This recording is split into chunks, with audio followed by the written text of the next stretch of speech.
Immune system यानी रोग प्रतिरोधक तंत्र क्या है और इम्यून सिस्टम कैसे काम करता है, how immune system works. Hi everyone, welcome you all on my channel. मेरी ये रिक्वेस्ट है कि आप इस वीडियो को अंत तक जरूर देखिए। हमारे शरीर के बड़ी बड़ी बोन्स के बीच में बोन मैरो पाया जाता है। हमारे बोन मैरो में लाखों ल्यूकोसाइट्स बनते हैं। इन्हीं ल्यूकोसाइट्स को हम WBC यानी कि वाइट ब्लड सेल्स भी कहते हैं। हमारा इम्यून सिस्टम इस पर डिपेंड करता है।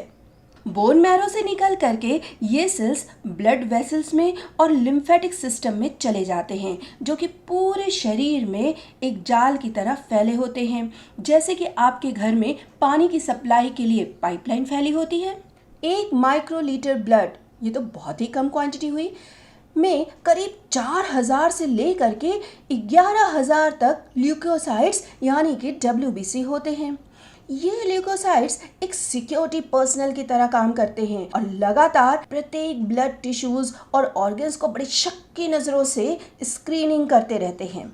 इम्यून सिस्टम को बैक्टीरिया, वायरसेस या दूसरे पैथोजन के बारे में एंटीजन से भनक लग जाती है। एंटीजन कुछ ऐसे केमिकल्स हैं जो बैक्टीरिया या अदर पैथोजेंस पर पाए जाते हैं और ये उन्हीं के लिए मुखबिरी का काम करते हैं। तो जहां एंटीजन मिलता है ल्यूकोसाइट को यानी कि WBC को, वहीं बैक्टीरिया और वायरसेस भी मिल जाते हैं।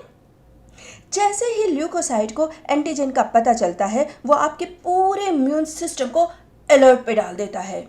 हमारे शरीर पर अलग अलग तरह के माइक्रो ऑर्गेनिजम्स अटैक करते रहते हैं। इसलिए ल्यूकोसाइट्स भी अलग अलग तरह के होते हैं ताकि वो अलग अलग तरह से इनसे लड़ सकें। सभी ल्यूकोसाइट्स को हम मेनली 2 कैटेगरीज में बांट सकते हैं। पहला है फैगोसाइट्स और दूसरा है लिम्फोसाइट्स। ये दोनों मिल करके अलग अलग स्ट्रेटजी से एक ही दुश्मन से लड़ते हैं। जैसे कि हमारे वहाँ एक ही दुश्मन से लड़ने के लिए थल सेना भी है, वायु सेना भी और जल सेना भी है। सबकी स्ट्रेटजी तो अलग होगी लेकिन दुश्मन एक ही है। सबसे पहले ये जो फैगोसाइट्स है, ये 2 तरह के सेल्स मैक्रोफेजेस और डेंड्रिटिक सेल्स को ब्लड में भेजना शुरू कर देता है। इन सेल्स को जैसे ही कोई दुश्मन सेल नजर आता है, खाना शुरू कर देते हैं। जैसे कि हमारे बॉर्डर पे जो सैनिक हैं, वो बॉर्डर पे ही दुश्मन को खत्म करने की कोशिश करते हैं। इसी तरीके से ये सेल्स इन बाहरी दुश्मन सेल्स के एंटीजन को पहचान लेते हैं और इसके बारे में जो दूसरा मेजर पार्ट है इम्यून सिस्टम का यानी कि हेड ऑफिस, जो कि लिम्फोसाइट्स हैं, उनको सिग्नल भेजने लगता है। फैगोसाइट से बचकर कुछ दुश्मन सेल्स आपके हेल्दी सेल के भीतर भी पहुंच जाते हैं और उसको खत्म करने लगते हैं। जैसे कि कुछ आतंकवादी बॉर्डर पे नहीं मारे गए, वो देश के अंदर तक आ जाते हैं। ऐसे में जो हेडक्वार्टर में बैठा T सेल है, उस सिग्नल की मदद से आपके बीमार सेल तक पहुंच जाता है। एक तरीके से समझो, लिम्फोसाइट ने दुश्मन की तस्वीर T सेल को भेज दी और इस तरह आपका T सेल दुश्मन को खत्म करता है।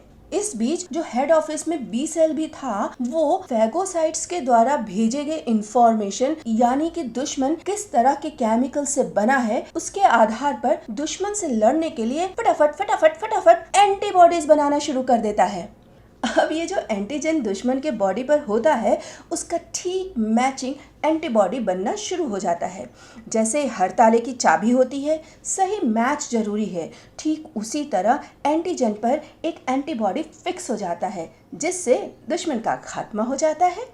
और इस दौरान थोड़ा बुखार आना या सूजन होना हमारे इम्यून सिस्टम को और मदद करता है। एक्चुअली गर्म शरीर में बैक्टीरिया और वायरस को रिप्रोड्यूस होने यानी कि अपने बच्चे पैदा करने में मुश्किल होती है, क्योंकि वो टेम्परेचर सेंसिटिव होते हैं। इसीलिए इन जनरल हल्के फुल्के बुखार में हमको तुरंत बुखार उतारने की दवा नहीं खानी चाहिए, डॉक्टर से पूछ के ही दवा खाना चाहिए। अगर तब भी दुश्मन ने हमारे सेल को खराब कर दिया है, तो वो एक लिक्विड कंपोनेंट में बदल जाता है जो आसपास के सेल तक पहुंच जाता है, जिससे आसपास सूजन हो जाती है थोड़ी। इस केमिकल से फैगोसाइट वहां भी एक्टिव हो जाते हैं। वही फैगोसाइट जो रास्ते में मिले दुश्मन को खा रहा था, यानी कि हमारे बॉर्डर के सैनिक। वो इस केमिकल से सिग्नल पाकर आपके जिस सेल पर दुश्मन का हमला हुआ है, उस सेल को भी खत्म कर देते हैं और वहां मौजूद दुश्मन को भी। ऐसा नहीं है कि आपकी बॉडी पर बैक्टीरिया और वायरसेस का अटैक फिर कभी नहीं होगा।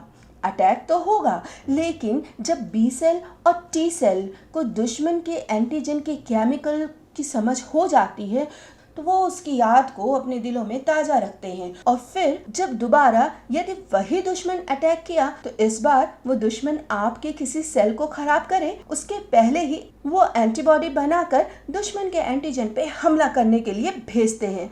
और इस बार पहले की अपेक्षा में दुश्मन जल्दी खत्म हो जाता है, क्योंकि इस बार हमारी तैयारी पहले से थी।